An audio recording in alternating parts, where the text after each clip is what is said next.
El programa Huellas acompaña a las instituciones educativas en la puesta en valor de sus fondos patrimoniales y colabora en la organización de sus archivos escolares. El hallazgo de documentos inéditos sobre la enseñanza de las diferentes áreas curriculares de nuestras instituciones auspicia nuevas lecturas sobre la educación de la ciudad, que enriquecen la interpretación de nuestra realidad educativa y fortalecen nuestro acervo cultural. En esta ocasión, continuamos con el ciclo de encuentros virtuales dedicados a la historia de la arquitectura escolar en sus distintos periodos históricos, con este encuentro que hemos titulado El movimiento moderno de la arquitectura escolar. Escribir la historia educativa de la ciudad es hacer una pausa en el estudio de sus edificios escolares.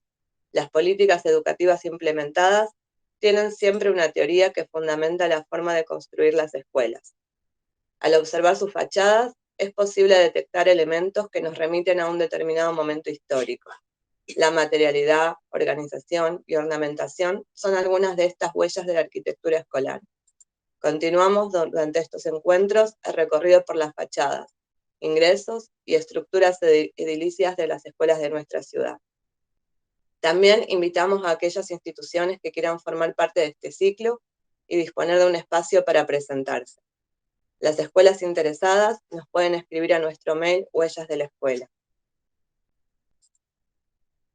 En esta búsqueda y recuperación del patrimonio histórico educativo, y en particular con motivo de la convocatoria a participar de la primera jornada, Historia de la Educación Matemática y los Archivos Escolares Argentina-Brasil, les queremos compartir una experiencia previa del programa Huellas desarrollada durante el año 2015 en el MAT Baire, el Festival de Matemática organizado por el gobierno de la ciudad.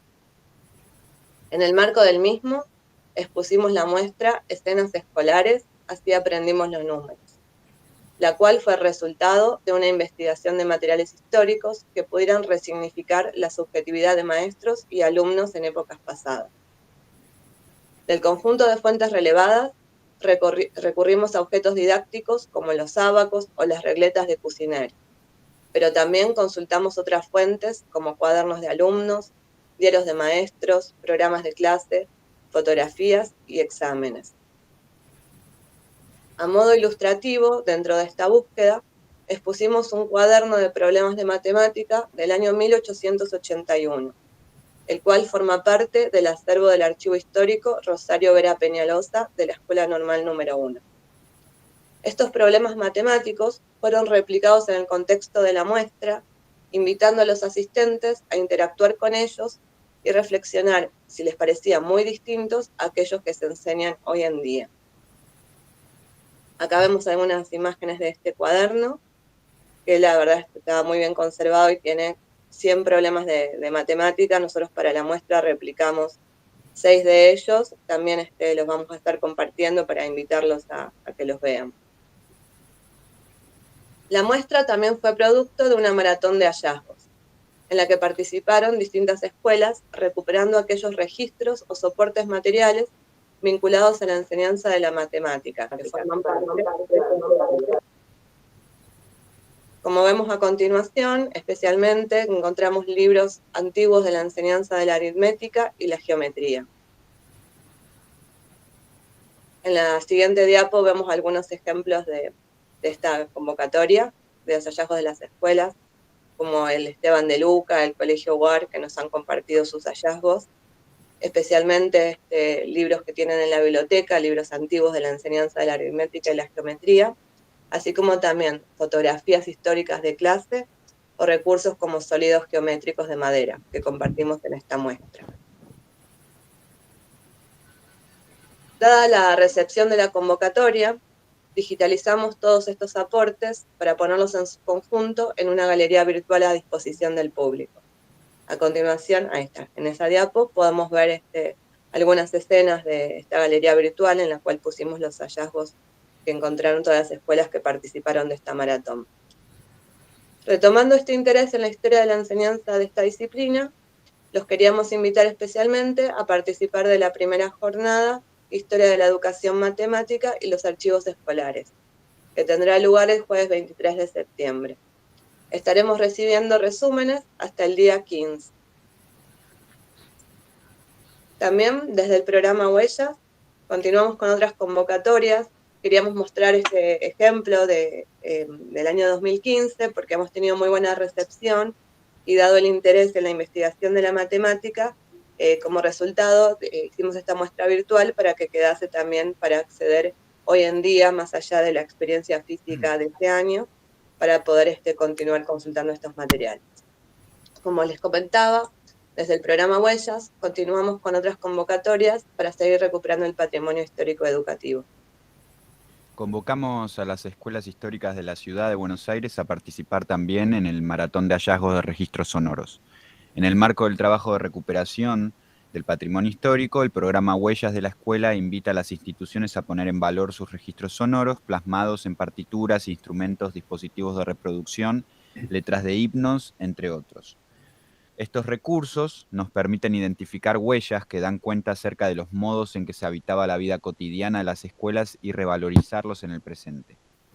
Desde el programa Huellas de la Escuela los invitamos a enviar una imagen digital de los materiales sonoros que hayan podido hallar en sus instituciones, consignando los siguientes datos: nombre de institución, nombre del responsable, breve descripción del material hallado y alguna descripción de lo que están encontrando. A continuación escucharemos a Guillermo Lías. Él es bibliotecario de la Escuela Gastelli, audiófilo y coleccionista de fonógrafos. Actualmente es colaborador del programa Huellas con la Maratón de Hallazgos Sonoros. Así que, Guillermo, tenés la ¿Qué tal? palabra. Buen día, Gaspar. Buen día a todos. Bueno, hoy vamos a hacer un breve repaso por los aparatos, los reproductores. Acá vamos a llamar gramófonos a estos aparatos, porque son reproductores de discos. Gramófono proviene de gramma, escrito significa, y fono, sonido. Esto es sonido escrito porque ya el soporte venía de una fábrica y ya estaba preescrito, o sea, ya pregrabado, con el fonógrafo de cilindros que habíamos visto en reuniones anteriores, daba la posibilidad a grabar, a hacer registros personales en la casa en forma particular o en la escuela, posiblemente. Así que bueno, vamos a ver estos aparatos. Todos ellos son aparatos mecánicos, solamente los del final o algunos de ellos, algunos ejemplos son eléctricos. Bien, podemos ir presentándolos, así los vamos describiendo, y la idea es que ustedes puedan visualizar el formato, porque hay muchos bibliotecarios que son nuevos, jovencitos, y desconocen estos soportes, estas máquinas.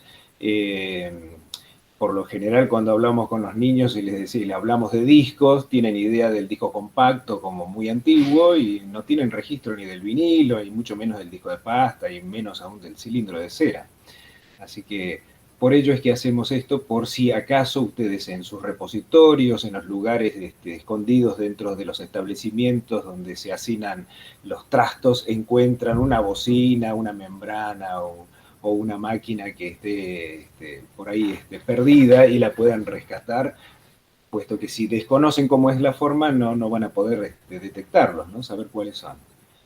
Bueno, yo les voy comentando algunos de estos aparatos, los más antiguos, tienen un formato especial, de frontal, se llama el fonógrafo, tiene la bocina hacia el costado. Finalmente, este aparato en pocos años se mejoró y dio la posibilidad de cambiar la bocina hacia el frente, hacia adelante, digamos. Era un formato más... bueno, quedó muy chiquitita la imagen arriba. Ahí está, muy bien. Ahí se ve. Esto sería lo último que apareció en nuestras escuelas de reproducción de aparatos de reproducción de discos, de soporte vinilo. Este es un equipo Technics para justamente vinilos de 30 centímetros, 20 simples, los discos simples, los chiquitos. Bueno, acá vamos a tener material que obviamente ya está preimpreso y que posiblemente no tenga nada que ver con un hallazgo, aunque hay algunos casos en algunas comunidades educativas que han logrado grabar con coros, con grupos de niños, vinilos. Entonces, esas grabaciones, hay grabaciones también en vinilo de los himnos de las escuelas, probablemente, yo he detectado algunos, así que pueden existir hallazgos en vinilos. Acá estamos viendo un Pathé de 1905 con una bocina hacia el frente. Este aparato solamente reproduce discos de esa marca. Vamos a la próxima. Este es un fonógrafo de juguete. También puede ser que en algún establecimiento haya habido de esto, ¿no? Es un tamaño muy pequeño, muy manuable. Pertenece al periodo del disco de pasta, entre los años 30 más o menos a 40. Es de origen alemán. Vamos al próximo. Muy bien. Este es el Victor. Ustedes ven que va hacia el frente la bocina. Este es el modelo mejorado de la compañía Victor. Y a partir de ese momento, igual que este Pathé de 1905, tienen la bocina hacia el oyente, hacia adelante, ¿no? Vamos al próximo.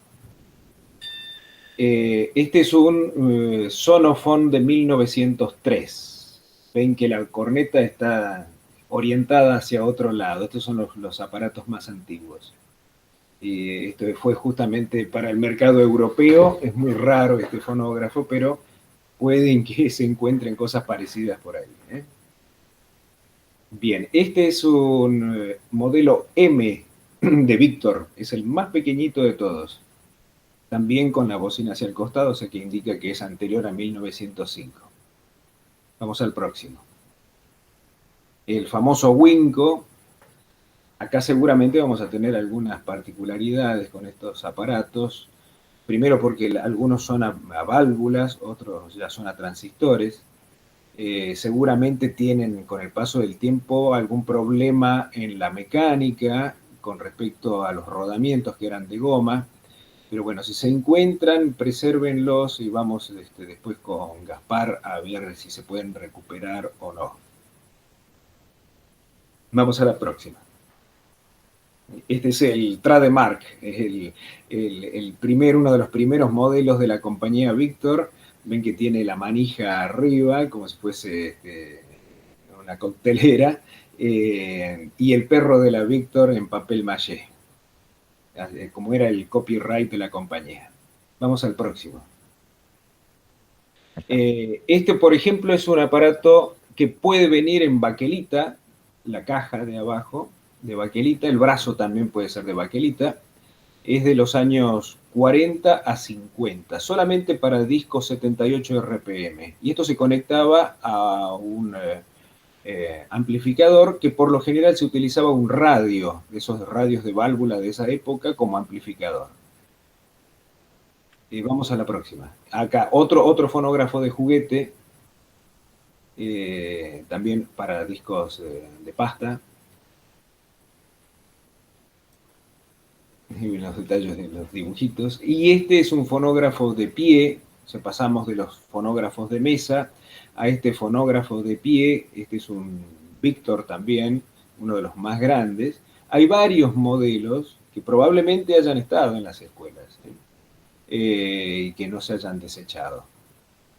Ustedes ven ahí, tiene un acercamiento de cómo es el mecanismo, el brazo, es todo mecánico esto, no tiene nada eléctrico, es una máquina a cuerda. Y bueno, y con esto creo que estamos terminando. Sí, hemos visto todo el resto de las fotografías. Esto es lo que ustedes pueden previsualizar en los establecimientos, a ver si se consigue algo de esto que nos va a facilitar la tarea de recuperar los sonidos, o simplemente preservar el equipo para la historia, ¿no?, del establecimiento. Igualmente hay otros procesos que después vamos a trabajar con Gaspar, seguramente para lograr digitalizarlo, en el caso de que ustedes no puedan hacer la digitalización, digitalizar los registros para, bueno, hacer el archivo de este proyecto de voces en la escuela. Muchas gracias. Muchas gracias, Guillermo. Siempre es tan interesante ver lo que nos vas enseñando sobre el recorrido de la música en las escuelas. Bueno, voy a presentarles la clase 2, por ponerle un nombre al encuentro, de arquitectura escolar. Vamos a trabajar sobre lo que es el traspaso, la lenta transformación de la arquitectura monumental al movimiento moderno, y después vamos a hacer un pequeño pasito para atrás porque nos va a acompañar la arquitecta Agustina Gianpeluca contando uno de los fenómenos más interesantes que nos presentó la historia de la arquitectura escolar y que lo reconocemos en este momento de la pandemia. Así que ahora les comparto en la pantalla y estoy con ustedes de vuelta. Bueno, ahí vamos. En este paso que les contaba recién, de esta especie de transformación desde la arquitectura monumental a la arquitectura que luego será del movimiento moderno, tenemos uno de los arquitectos que estuvo a cargo de la Dirección General de Arquitectura del Consejo Nacional de Educación. Estamos ubicándonos del año 20 en adelante, 2040 es el periodo que vamos a estar tratando hoy. Y como vemos en alguna de estas imágenes, tiene una forma clara de manifestarse en fachada con este sistema de arcos que todavía no abandona lo monumental, pero empieza a eliminar parte del sistema ornamental, a manejarse con planos más lisos, con menos frisos, menos ornamentaciones, menos flores, pero sin embargo está bastante todavía arraigado el esquema de la simetría que tenemos en la arquitectura como parte de lo que es la arquitectura clásica. Estas escuelas están en la ciudad de Buenos Aires, algunas los pueden identificar, Joaquín B. González 180 y Beiró 4548.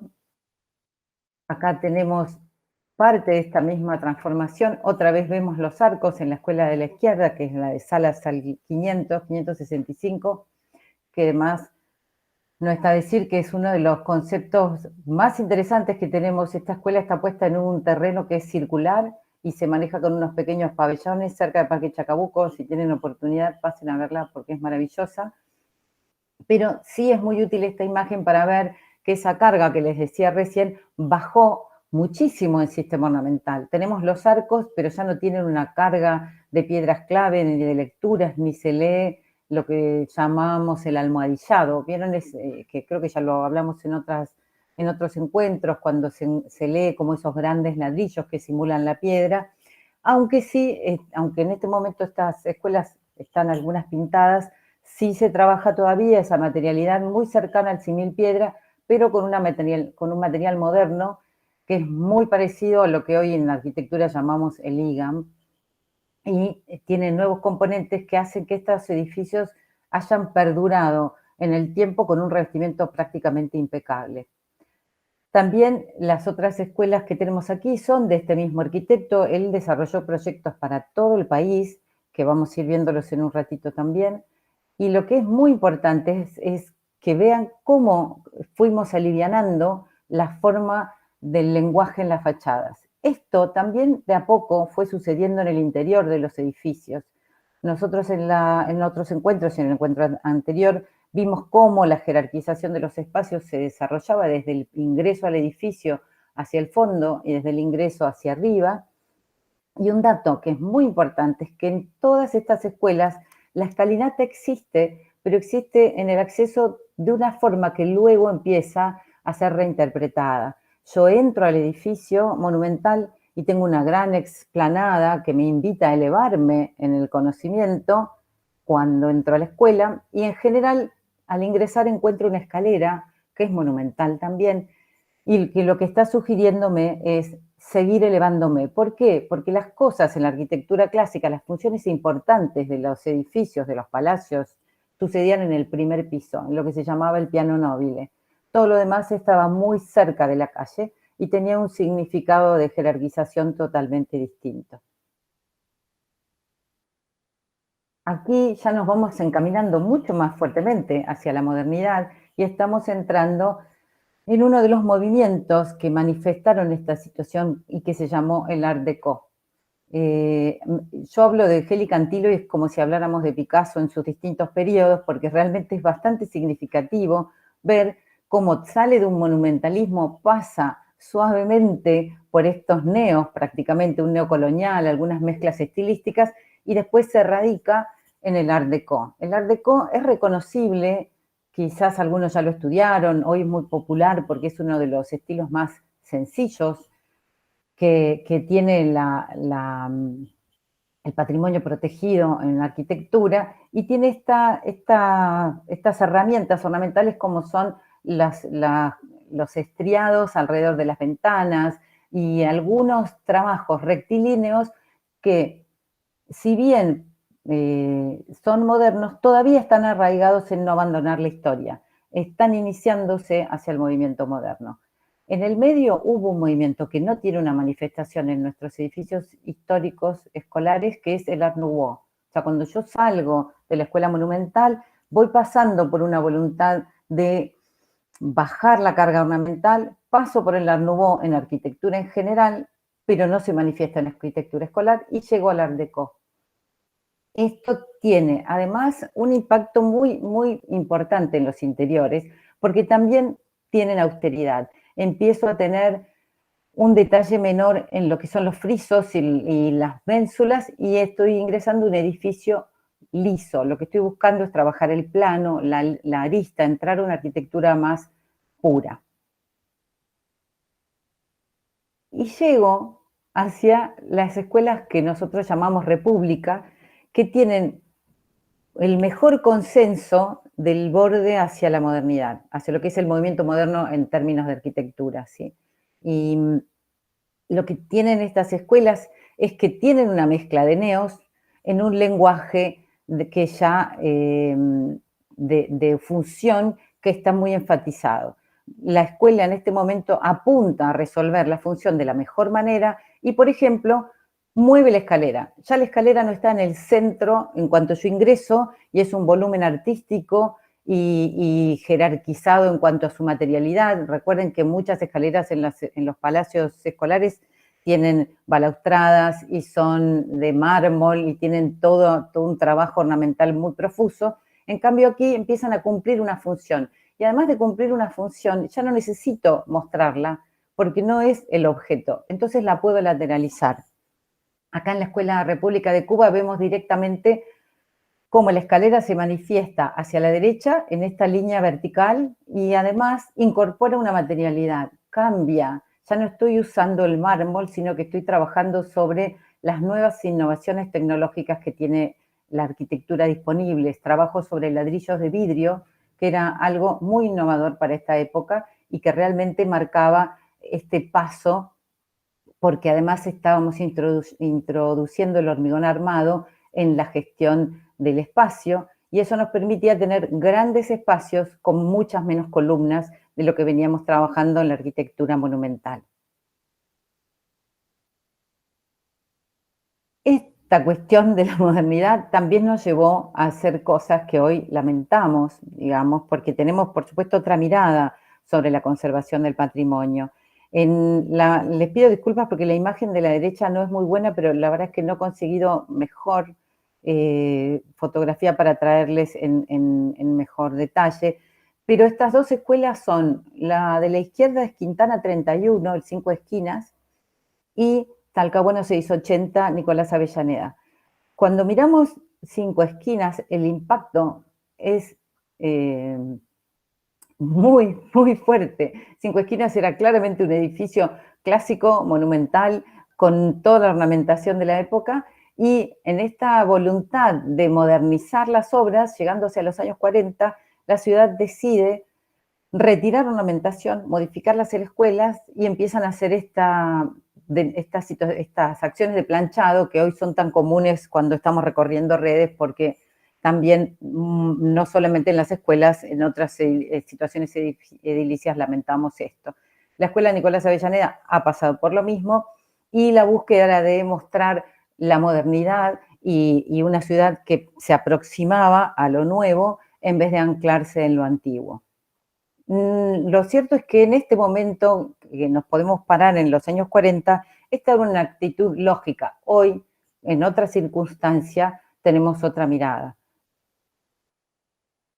Esta modernidad se ve en todos estos proyectos. A la izquierda tenemos proyectos generados por el Consejo Nacional de Educación, también bajo Geli Cantilo, y miren realmente cómo cambia la configuración. Aún cuando el edificio sigue siendo destacado en un entorno. No es que al trabajar con menos ornamentos y menos cúpulas y menos frontis, la escuela deja de verse. La escuela se sigue viendo porque lo importante es integrarla a una ciudad, pero que tenga su lugar primordial como herramienta en la educación. Y a la derecha les estoy mostrando el Museo Quinquela, en Pedro de Mendoza 1835, en el barrio de La Boca, que no todos tienen presente que el edificio ha sido también proyectado por Geli Cantilo, y realmente la situación actual y la de ese momento no ha cambiado muchísimo. Afortunadamente desde la escuela hacia Caminito los edificios se han conservado, pero miremos el entorno, cómo cambió, y sin embargo el edificio sigue siendo destacado y austero, aunque en este caso está ya integrado al sistema de colores quinqueliano que se incluyó en La Boca, ¿sí? Pero realmente se impone, si miran en la foto de arriba, se impone con una modernidad avasalladora prácticamente entre las dos casitas que están a los costados. En el país sucede esto mismo, tenemos acá imágenes de Córdoba y de Santa Fe, y les traigo unas pequeñas imágenes de los interiores que también cambiaron. Fíjense que las escaleras son prácticamente lisas, tengo ciertas curvaturas que nos muestran realmente un elemento moderno, pero ya la curva no es la columna, sino el muro entero, por ejemplo. Y con la misma competencia tenemos algunos interiores que no terminan de abandonar todavía en este traspaso de animarse a abandonar una ornamentación, aunque ciertamente es bastante más sencilla que la que tenemos en las escuelas Palacio. Esta es la línea de tiempo a la que estamos llegando hoy, un poco hacia los años 40, de los dos encuentros que siguen, seguiremos hablando para llegar hasta hoy, así que esta va a ser la siguiente línea de tiempo que aspiramos a llegar plenamente ya la semana que viene hablando de modernismo y llevarlos entre la clase próxima y la siguiente a la arquitectura actual en educación. Estas son algunos tips que me interesaba proponerles tener en mente cuando miramos edificios escolares y además edificios que nos permiten reconocer cómo van traspasando las distintas etapas de la evolución histórica, y uno de esos elementos es la simetría. Si nosotros analizamos simetría, y la simetría es reflexiva, muy probablemente estemos encontrándonos con una arquitectura clásica. La ornamentación, la profusión o la negación. Hay un arquitecto que es Adolf Loos, que habla de ornamentos de lito, con toda una propuesta de austeridad, que creo que lo charlamos en algunas oportunidades también, de este nuevo desafío que era abandonar la historia y lo recargado y pasar a lo austero y lo simple y lo puro. La materialidad también es un dato. En general, si nosotros vemos símil piedra, estamos siempre pensando hacia la arquitectura clásica, aquella que quiere simular los viejos palacios de piedra. En cambio, cuando entramos a los revestimientos y en algunos casos, algunos sistemas ladrilleros, estamos entrando en el momento en el que se hace el gran quiebre hacia la modernidad. Los llenos y vacíos, algo que no les comenté recién, pero que se vio, acá se los voy a pasar un minuto para ti. En estas escuelas de la República, el cambio es muy importante y es por el uso del hormigón, porque las ventanas ya no son únicamente largas y flaquitas, sino que pueden ser horizontalizadas, porque la tecnología del hormigón le permite tener un dintel, un ancho mayor, con menos carga material, ¿sí? Y esto no es un paso menor. Aquí estoy. Entonces, esta situación de llenos y vacíos, de cómo es la abertura, si es alta, si es delgada, o si realmente es horizontalizada, también nos está enseñando que hay una innovación, al menos en esa tecnología. La lógica de los accesos y de los portales, en general, pensemos que cuando estamos trabajando sobre lo palaciego, siempre teníamos esta elevación que les contaba, porque lo mejor sucedía en el primer piso, que se llamaba el piano nobile, desde la lectura de los palacios renacentistas. Y en cambio, a partir de lo moderno, estamos buscando ese pequeño trámite entre el exterior y el interior, pero más que nada para poder promoverle al habitante una transición consciente entre lo que es el afuera y el adentro, no por una cuestión de elevación, sino para que comprenda su paso.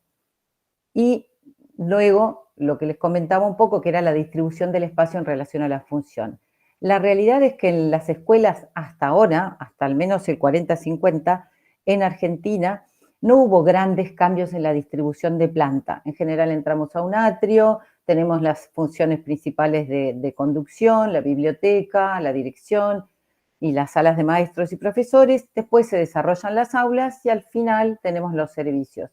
Por ahora esto no ha cambiado y esto es lo más interesante porque después vamos a ir viendo cómo empieza a modificarse esta lógica también en la planta y no solamente en la fachada, que es algo que vemos de afuera, pero no vivimos en general cuando ingresamos. Bueno, hasta aquí. Déjenme dejar de compartir un segundo. Ahí va. Y acá volví, acá estoy con ustedes. Y bueno, ahora sí les voy a presentar a la arquitecta Agustina Gianbeluca. Agustina es arquitecta de la Universidad de Buenos Aires, es maestranda en arquitectura escolar en la Universidad de Barcelona y actualmente, además de sus actividades profesionales de arquitectura pura, afortunadamente, es docente de la Universidad de Buenos Aires y La Matanza y dicta cursos de arquitectura escolar en la Sociedad Central de Arquitectos y en la Universidad Nacional de La Plata.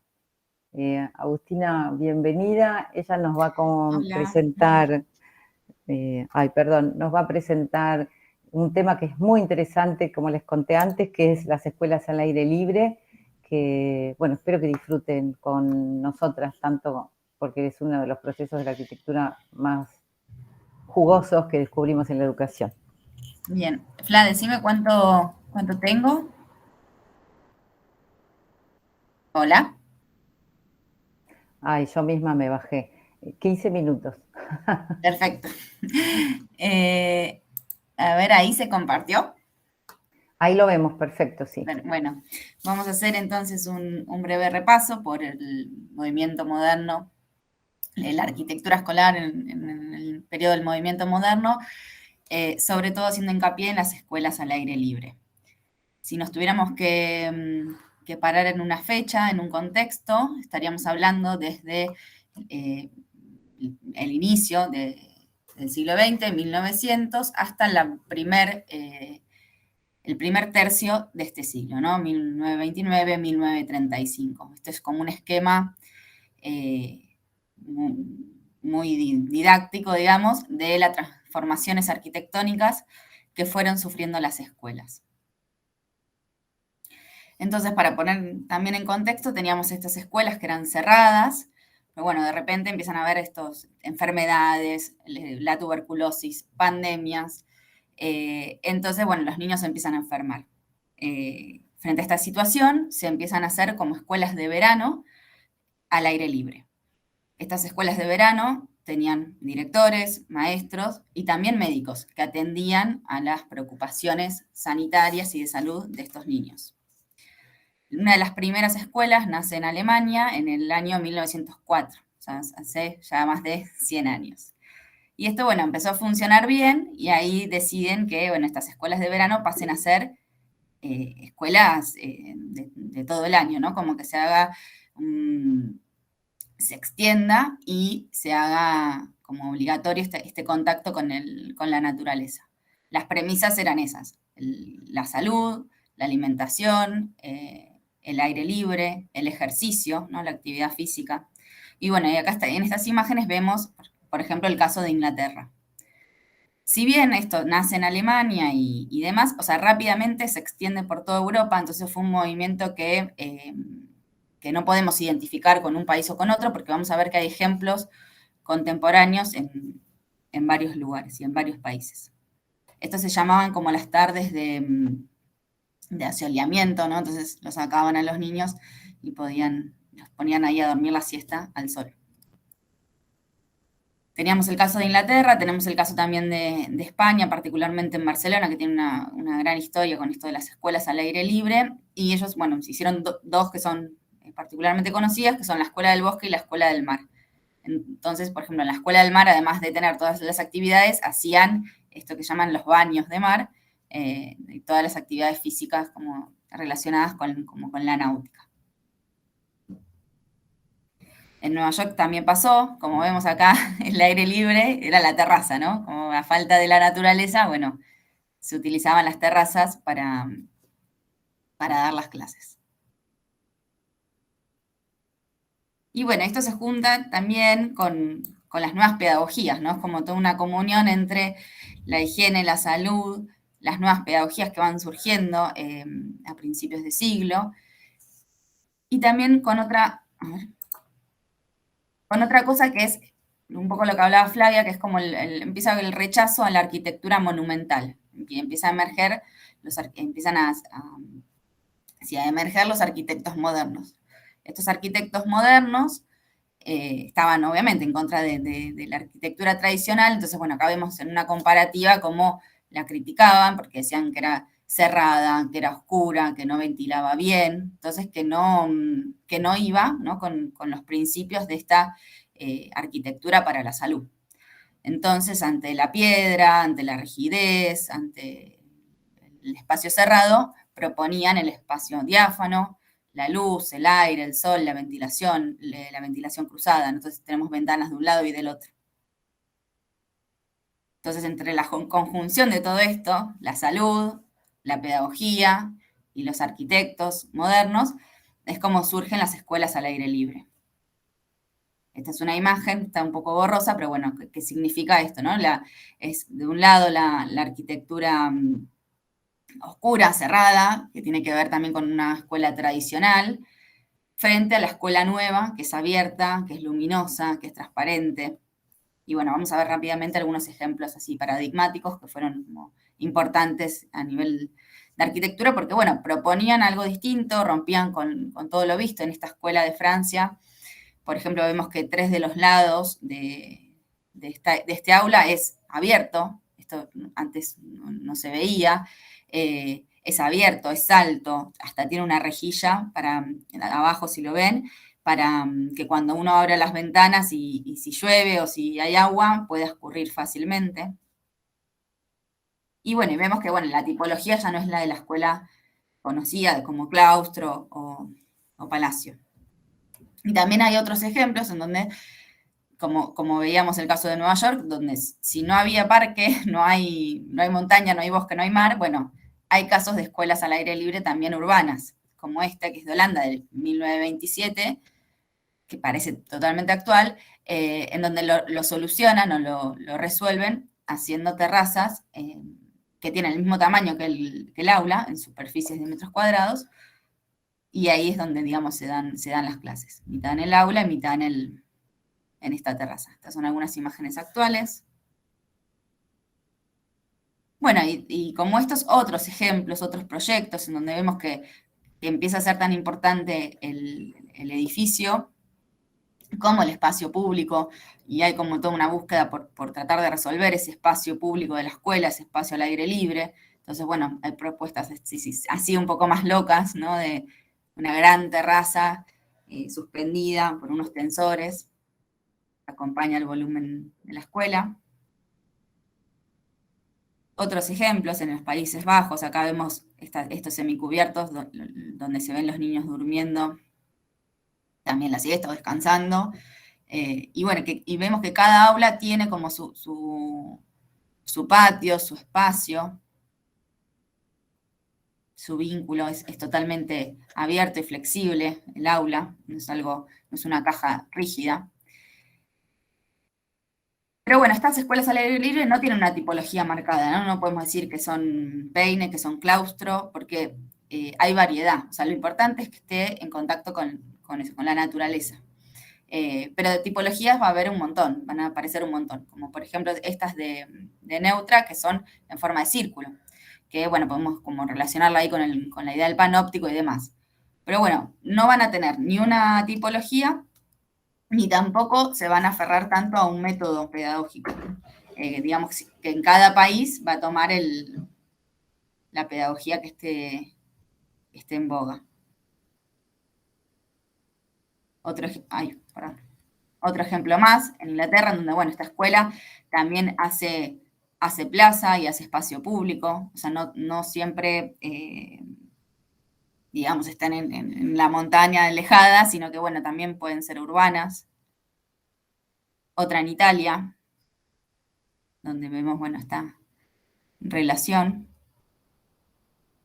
Y esta para terminar, que bueno, ¿no? Como ver, corto acá, si después Flavia sigue con el 40 en adelante, esta relación, ¿no? con el afuera, y vemos esto, ¿no? Que cada aula empieza como a tener, además de su propio equipamiento, está como visión y acercamiento hacia el afuera. Y que no es que todas las aulas dan hacia el mismo patio, sino que cada una tiene como una mirada exclusiva o, digamos, o a su propio parquecito, como vemos en la foto de abajo.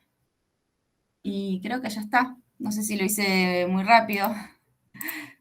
Es difícil porque no se ve No se ve a la gente en no el se ve no veo Meet. el tiempo, no veo el reloj. Pero bueno, si no podemos volver a alguna que... Yo, por un lado, quería, por supuesto, Agustina, agradecerte, Agustina y yo trabajamos Gracias. investigando estas cosas, así que como que nos apasiona y siempre hay más para contarles. Si nos permiten, voy a volver 2 minutos porque también es importante pensar que todo esto que es arquitectura, además es ciudad, ¿no? Hay mucha cuestión que tiene que ver con la escala en la que las escuelas empiezan a manifestarse, que ya no son monumentales, y que era ese proceso que les contaba la otra vez, que era para consolidar una identidad nacional, sino que ahora, a partir del centenario, digamos, que fueron los últimos grandes proyectos monumentales y de una escala muy, muy, muy impactante en las ciudades, lo que se pretendía era que la educación llegara a todas partes. Entonces la escuela empieza a tomar una escala barrial, porque empieza a ser el centro de los barrios. Recuerden que bueno, capaz que hay gente más joven, pero los que somos más grandes sabemos que la escuela era como el centro de nuestra vida en el barrio. Nuestra ciudad era pequeña a nuestros ojos y giraba alrededor de la escuela. Estaba el evento, la kermés, el acto escolar, los feriados se hacían en la escuela, ¿no? Y ese tipo de cosas nos vinculaba muchísimo y nos hacía además cerrar un círculo social alrededor de la escuela. Y esto también era importante en términos de arquitectura para poder hacer que la arquitectura fuera más amigable con las personas que estábamos yendo a la escuela, ¿no? Pensemos la escala de un niño de primer grado inferior, en aquella época, en la escuela monumental, que entraba a esos palacios enormes, que la columna era 7 veces más grande que él, ¿no? Esto también está en la lógica del proyecto de arquitectura. Y la escuela, además, tiene otro reflejo, que es que empiezan a existir las otras metodologías pedagógicas que hacen que la escuela se empiece a presentar como un asilo nido, una casita, todas estas propuestas montessorianas, Orga Cossettini, que por supuesto no estamos autorizadísimas a hablar, sino que las sabemos porque es parte del vínculo que utilizamos para analizar el proceso de la arquitectura. Y este otro ingrediente que les hablaba también de la tecnología. Todo esto hace que sucedan cosas distintas en la arquitectura porque es claramente el producto humano. O sea, todo lo que es un fenómeno social va a tener reflejo en la manifestación de ciudad y arquitectura. Y esto que Agustina les presentaba y que realmente nos resulta siempre muy interesante contar de las escuelas al aire libre, es cómo sucedieron en otros países donde realmente existió la necesidad de manejar el sistema sanitario con la escuela. Después el sistema sanitario también existe dentro de las escuelas públicas. No sé si todos recuerdan sanidad escolar, había edificios que tenían todo un equipo de consultorios para eso y realmente se cumplían a rajatabla un montón de controles y propuestas de seguimiento de la salud de los alumnos, porque se consideraba que todo era un combo, ¿no? Realmente, aunque la palabra sea capaz que inadecuada, pero era un conjunto de temas que se tenían que llevar reunidos para la salud de ese niño que estaba desarrollando en su proceso educativo. Y lo de la tecnología, realmente hago mucho hincapié porque es parte de lo que produjo el desarrollo fundamental de la arquitectura. Sin el avance tecnológico, la arquitectura hubiera podido quedarse estancada en las cuevas en la prehistoria, o una cosa por el estilo. Y sin embargo, ese hombre que produce innovaciones es el que le da herramientas a la ciudad y a la arquitectura para empezar a hacer cambios. Justamente la reunión anterior creo que les contaba el tema del cemento. El cemento aparece más tarde en nuestro país, recién hacia el 35, 40 se asientan las fábricas de cemento y funcionan en la Argentina, entonces podemos usarlo como ingrediente principal. Hasta esa época no, y había que hacer otro tipo de experimentaciones. Voy a dejar de hablar porque si no, ya me entusiasmo y hablo un montón. Preguntan si hay ejemplos en Buenos Aires de pedagogías al aire libre. No. Y, claro, No, quizás, no. o sea, por ahí alguna escuela después tomó la pedagogía, pero de edificio escolar, de arquitectura, de escuela al aire libre, no hay. Hay casos en Uruguay, Sí. y como algunos casos, pero no, estos no. No, y son más mixtos, o sea, primero que son posteriores, ¿no? No sucedieron en esta correlación temporal, que también es importante porque sucedieron en Europa porque pasaban cosas distintas a las que pasaban acá. Nosotros hoy podríamos pensar qué bien nos vendrían este tipo de escuelas cuando, por ejemplo, el año pasado empezó la pandemia, que había que resolver una cantidad de cosas con urgencia, más allá de la presencialidad o no, era, wow, qué bueno sería tener este tipo de espacios disponibles para escuelas, para universidades, para reuniones. No nos hizo falta Claro. hasta hoy, o pongámoslo como un poco en mente, hoy estamos resolviéndolo de otra manera y con otra respuesta arquitectónica también. Claro, es que podemos encontrar similitudes, pero pensemos eso, ¿no? Como que escuela al aire libre nace en un contexto de una Europa con muchas enfermedades, con mucha necesidad de alfabetizar y con grandes problemas de salud. Entonces, por eso ahí es como que nace el concepto, que vimos que puede tener arquitecturas diferentes, pero después como querer trasladar ese concepto acá es como que no nos queda descontextualizado. Si bien podemos encontrar esto, ¿no? Similitudes, o podemos decir, bueno, no sé, acá las escuelas rurales y demás, pero no responde al concepto de escuela libre, al aire libre. Exacto. Y bueno, nada, ya voy a cerrar hoy y vamos a darle paso a Tatiana. Agustina, nuevamente muchas gracias.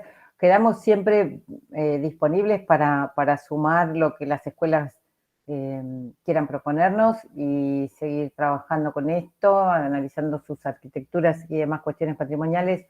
Así que muchas gracias, Agus, de nuevo, y a todos por acá. Ahora, Tati, te dejo a ti. Gracias, muchísimas gracias, Flavia, Agustina. La verdad que este recorrido es significativo por la historia de nuestra arquitectura escolar y dando a conocer cómo determinados cambios en las pedagogías fueron acompañadas en el diseño de los espacios. A continuación presentamos a Leonardo Bozano, director de la Escuela Primaria número 13, Distrito Escolar 2, República de Irán. Leonardo, te damos la bienvenida. Hola, muchas gracias. Bueno, nada, yo mucho para aportar de arquitectura no tengo y mucho material histórico dentro de la institución lamentablemente no se encuentra, pero quería contarles un poco la historia de la escuela que lamentablemente también es confusa porque la redistribución de los distritos escolares hizo que se perdiera un poco el rastro de esta institución. Pero algo pude armar en estos años que estoy en esta institución y les voy a contar. Esta escuela, que hoy está situada en la calle Cabrera y Mario Bravo, aparentemente comienza en el año 1916 en Gorriti, más o menos a la misma altura, y era del distrito escolar 9º, hoy somos distrito escolar 2º. Al poco tiempo, 1931, se muda al espacio que está hoy la escuela, pero era una casa antigua, ¿sí? Una casa vieja, típica de las zonas de Palermo, Recoleta, y tenía 3, 4 grados. Era más grande que la casa anterior. A los pocos años, en 1957, hay una redistribución de distritos y deja de ser la escuela 13 del noveno y es la escuela 8 del segundo. Algo raro porque cambia el número de la escuela y el cambio era de distrito. Pero le ponen un nombre que es Escuela de la Provincia de San Juan. Que hoy la Escuela Provincia de San Juan, si mal no recuerdo, es la número 8, pero está en el distrito séptimo. Entonces, toda esta historia que yo conté, no sé si es de esta escuela, esa parte. Me parece que es de la escuela séptimo, que está en el séptimo, ¿por qué? Porque acá hay alguna documentación donde dice que la escuela tenía una discoteca, ¿no? Con discos donados. Acá no hay nada, no encontramos nada de eso. Digo, es raro que no haya un material que haya quedado, alguien que haya guardado, no sé, una fonola, un disco, algo. También había colecciones de piedras, un museo de animales embalsamados, no hay nada. O sea, está inscrito, pero no hay nada en la escuela. En 1972, la escuela, en 1967 deja de ser la 8 del 2 y pasa a ser la 13 del 2, que es el número que tenemos hoy en la actualidad. Y en 1972 le ponen el nombre de República de Irán. Nosotros estamos tomando esa fecha como el patrono de la escuela, porque los rastros anteriores no están claros. Y se le ponen República de Irán, primero porque en esa época empezaron a ponerles esos nombres a las escuelas de países que todavía no aparecían como patronos. Y había una muy buena relación con Irán. Había donado, los que son arquitectos deben saber mejor yo, unas columnas de Persópolis, que no sé dónde están ubicadas, pero sí, ahí Flavio va a decir algo. Esas son las columnas de la Padana de Persépolis, que Sí. seguramente las ven cuando vamos por Figueroa Alcorta frente al Club de Amigos, que hay, esa es la columna de la Padana de Persépolis. Perdón que te interrumpí, Leonardo, pero no sabía cuáles eran. es algo muy, muy interesante. Después igual seguimos, perdón, ahí va. Está bien. Y bueno, esta era una casa, como les decía, vieja y chica, y la escuela empezó a crecer y toma un edificio que está en esta misma cuadra, otra casa, ¿no? Hoy funciona en una escuela inicial, de inicial, un jardín de infantes.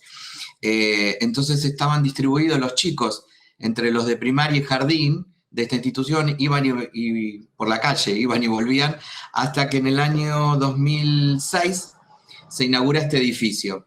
Este tipo de arquitectura, esto lo digo no porque sepa, sino porque he visto, creo que hay 2 o 3 en Capital Federal que hizo este arquitecto, no hay muchas. Es una mezcla de lo de Cacciatore, pero para arriba. Ahí hay algunas fotos, son 5 pisos y un subsuelo. Acá un par de cuadras hay otro jardín maternal que se llama Pampita, que es el mismo arquitecto porque tiene la misma fachada, ¿sí? La misma estructura, está distribuido de la misma forma.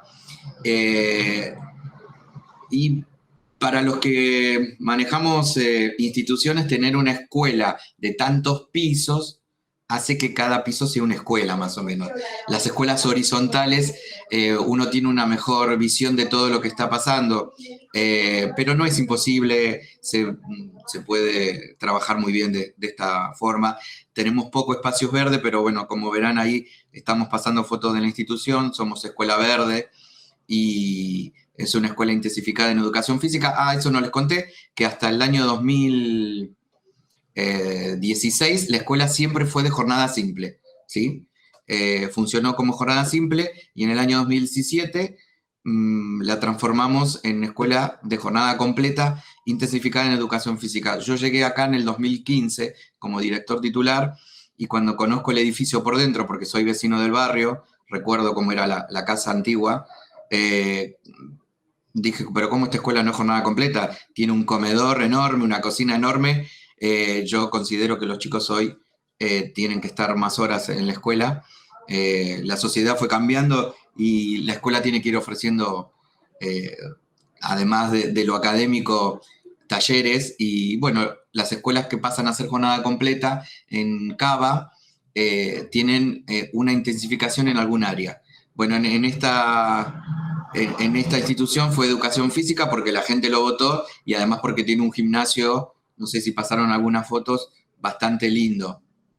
Acá en el barrio, que esto empieza Recoleta y termina Palermo o viceversa, porque Mario Bravo divide los dos barrios, se confunde un poco con algún edificio de las universidades de Palermo, ¿sí? Porque tienen algo parecido, ¿no? Como edificio, y no parece una escuela primaria. Muchos vecinos, cuando les digo dónde está la escuela, me dicen, yo pensé que era de la Universidad de Palermo, ¿sí? Por eso lo comento. Y bueno, nada, están todos invitados a que quieran pasar en algún momento a conocer, mientras que el protocolo nos permita, no hay ningún inconveniente. Y muy agradecido por la invitación. Bueno, muchas gracias, Leonardo. La verdad es que esa escuela, en lo personal, es una escuela que tengo muy cerca. Estuve en ese proceso de cambio en infraestructura escolar, arreglando las chapas de la escuelita vieja y acompañando a Mario Gastelu, que ahí comenté, era el líder de proyectos en infraestructura. Y la verdad es que para nosotros, profesionalmente, es una de las escuelas más lindas que tenemos. Y de este momento que fuimos trabajando, y hay otra en Blanco Encalada, el 4000 algo, que también tiene esta misma lectura y se maneja por rampas. Bueno, muchas gracias por contarnos, quedamos a disposición para poder trabajar todos esos entuertos entre la escuela 13 del 9 y la 8 del 2, a ver qué podemos ir descubriendo. Sí. Mandé un mail, ahora no me acuerdo a qué sector de acá de la ciudad, para ver si me recuperaban la historia de la escuela, y nunca me contestaron. Así que gustoso de poder dejar acá bien clara cuál es la historia de la escuela. Dale, bienvenidísimo, y vamos, a nosotros es para eso que estamos aquí, para acompañarlos a recuperar patrimonio. Así que muchas gracias. A ustedes, gracias. Y, bueno, estimados todos, creo que hoy estamos cerrando. Les agradecemos como siempre que nos acompañen, que se tomen estos minutitos para abocarnos a aprender y conocer un poquito más de la arquitectura escolar, en este caso, y de todo lo que tiene que ver con nuestro legado de la Ciudad de Buenos Aires, para seguir educando y tomando todas las herramientas disponibles para conservar el patrimonio, además de las historias de cada uno de nosotros. Que tengan un hermoso día, y cualquier cosa, ya ahí tienen todos los contactos y seguimos juntos. Muchísimas gracias a todos. Agustina, Leonardo, Guillermo, como siempre, y al equipo de Huellas, como siempre, más todavía. Gracias, muchas gracias. Gracias. Buen día a todos. Buenos días a todos.